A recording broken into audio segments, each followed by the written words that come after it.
women's wrestling is one of the fastest growing sports in the country right now. How has Iowa set the standard for that nationally? Being a part of Iowa since the very beginning, being the first ever, at the time, Power Five Division I women's wrestling program, I think that in itself is a statement. And then just, Iowa athletics in a whole, as a whole, I feel like we've been kind of like the forefront, the trailblazers for women's sports in general. So I think just for it to be at Iowa is pretty iconic. And, I've been blessed to be a part of it. And how have you grown as a wrestler since becoming a Hawkeye? I've definitely grown a lot. I feel like I've had people even come up to me and tell me I don't know what you did, but I can see it in your wrestling, like you've changed in a good way. And I think it just comes along with, just the people I'm surrounded by. And then, going into college, you kind of figure out, okay, who am I? How do I want to, kind of control my own life? And I think that definitely also helped as well. You took some time off at the beginning of the season. What went into that decision? It had a lot to do with just like my overall health and well-being. I think I had a long year last year between competing on the national stage but also the international stage. I didn't stop wrestling for like almost 2 years straight, and I think there was just some things that I needed to heal up in order to be at my best and be able to hopefully continue to be in this sport as long as possible. So it wasn't like an easy decision, I don't think, especially because, college, I consider that like my fun season, just because being with the team and around each other is like my favorite part of wrestling. So I think that was hard, but being able to kind of step back and sit, on the bench and be able to, see it from that lens too also like made me grow in a way. So I think it was good both for my body and for, just growing in different ways. You have been absolutely killing it for 2 years now. You're undefeated since last year. How do you handle the pressure of having a streak like that, that you're kind of at the top? The only thing that could break your streak is losing. How do you go into each match with that pressure?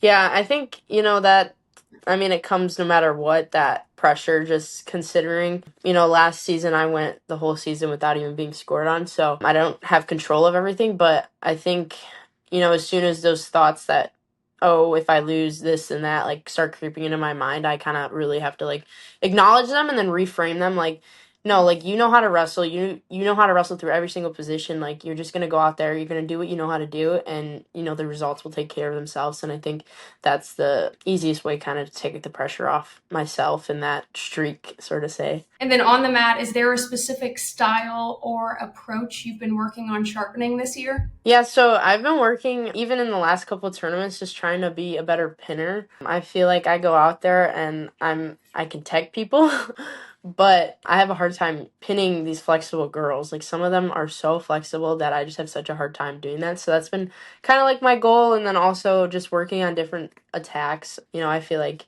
I have my go-to attacks and I know I can hit those on anyone in the country or the world. So I've been trying to hone back and be like, okay, what are some things that I'm not so good at? And so I've been trying to work on those as well. You practice and then you compete against multiple teams, sometimes back to back days. hmm What helps keep you motivated throughout that? You said there was about 2 years you didn't stop wrestling, and hmm that's pretty grueling.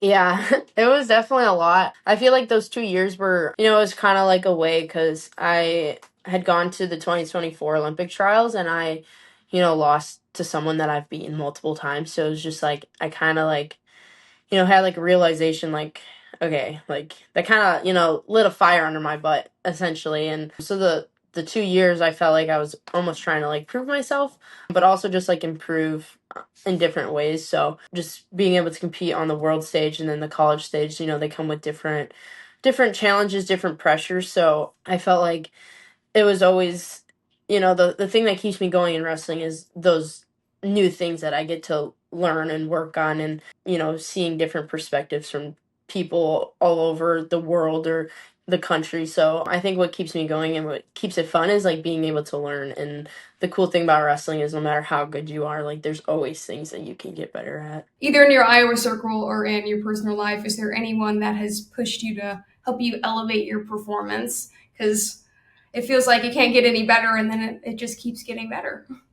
Yeah, I definitely think there's a lot of people, starting back in 2024, 2023 even. I had a talk with Terry Steiner right after the Pan Am Games, and I lost simply just because, I wasn't in like the best shape. And, he kind of like, we had like a heart to heart, and he like told me like, this is in your control. Like, you have to, moving forward, like, you have to decide whether, you're gonna push and get better and do all these things, but that's up to you. Like, nobody can make you do that. So I think that was kind of like the start of it. And then Iowa, like Macy Kilty and Kennedy Blades both came to our program and our room. And, if you look at the US national team, like, what better two people to come to Iowa? Macy's, she was at 65 kilos, and then Kennedy was at 68. So it was like, you got Macy and then Kennedy and then me. And so, like, us three together, when we wrestle each other, like, we call it like, okay, today we're going to choose violence, because no matter what, us three were always competing. And I think that's definitely pushed me and made me a lot better. They're two completely opposite styles. Macy's more like controlled, like heavy, hard, gritty, and then Kennedy's like slick and fast. And so no matter which way I go, I'm getting better at different things in different positions. And those two have definitely pushed me so much, just in the practice room. And then also, like, obviously, like, my three coaches at Iowa, they all push me, and they all have different perspectives. Just being able to have the insight from them too has also made me a lot better. Do you guys have some friendly competition going on? Yeah, I definitely would say that. I think like that's one thing I've definitely gotten better at. Like Kennedy, when she came in, like, we were at the same weight for a while, and we were competitors for a while. And so, like, I had beaten her a few times, but she had beaten me more. And so I was like kind of like cold shoulder at first, like, but over the last couple years, like, I was like, why am I doing this? Like, if I just can embrace like her and everything that comes with her, I think that we can both make each other better. And I think, it turned into more of like a friendly competition versus like taking everything more personal. Same with Macy. Like, I grew up and she'd kick my butt in the practice room because she was always like that older, we're both older figure. She's from Wisconsin. I'm from Wisconsin. Like, she was so good. And so, like, it was always like growing up, it was like I'm always trying to prove myself going against her. And now it's like, no, we're able to just go out there, you know, get into some fist fights, some hard, wrestling situations, and then walk off friends. So I think that's what's really cool. Yeah, that's awesome. What do you think makes this team so different or special? I think it is like our culture. We have a lot of emphasis around our why. And from the beginning, before we were even our program, we established like our why was for her. And I think that keeps us grounded, and it gives us something to push forward to, that's something bigger than wrestling. And like for her, it's like for the past women who have paved the way and been the trailblazers for us. It's for each other, pushing the sport forward and women's athletics as a whole, like, forward. And then also it's for her. It's for like the younger generation that look up to us. And I think that's something that our program stands on and we live by every single day. And I think having something that just brings us together, that's something like way bigger than just our sport and our practice room, is really special. And I honestly think that's what separates us. And to that point, what does the first official NCAA championship mean to you? I think I mean, I'm like almost flabbergasted. Like, it didn't feel real. I've been getting that question a lot this year, just in a lot of interviews. Like, how do you feel? How do you feel? And I'm just like, I'm just excited.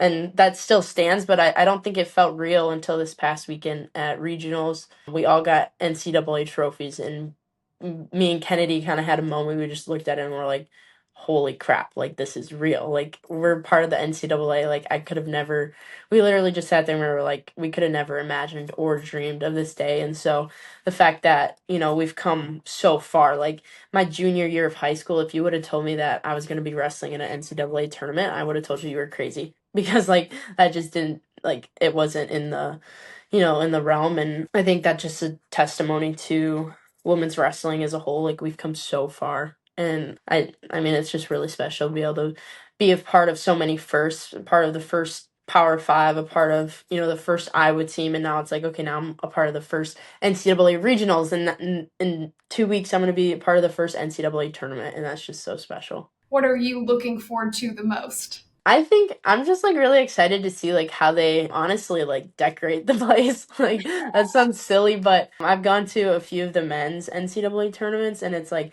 it looks so cool and like so put together with all like the blue mats and like everything's so official. So I think it'll be really cool just to see that place come together and um just be official. What are you still chasing before the season ends? We only have one tournament left. That's nationals. I set a goal that like I wanted to work on my pinning, so I'm gonna continue to work on that moving forward, and then also just you know, being with my teammates, being present, there's a few girls that are graduating that were a part of the first like 15 at Iowa. So just being where my feet are, I think is going to be really important and being able to cherish those last few moments with those teammates who are going to be graduating and leaving, which is going to be sad, but just hopefully being able to enjoy those moments with them.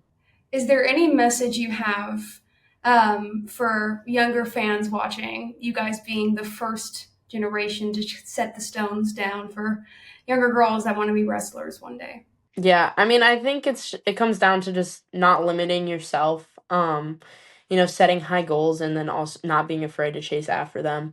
When I was younger, I set the goal that I wanted to be an Olympic gold medalist, and so, a lot of people, kind of brush me off, oh, cool, like whatever you say, type of thing, and I'm still chasing that dream and that goal, and I think for younger girls, like don't be afraid to set your goals high and chase after them because, honestly, like the sky's the limit, especially in this sport. Thank you so much for your time. I can't wait to watch the championships and see how they go. Thank you for having me.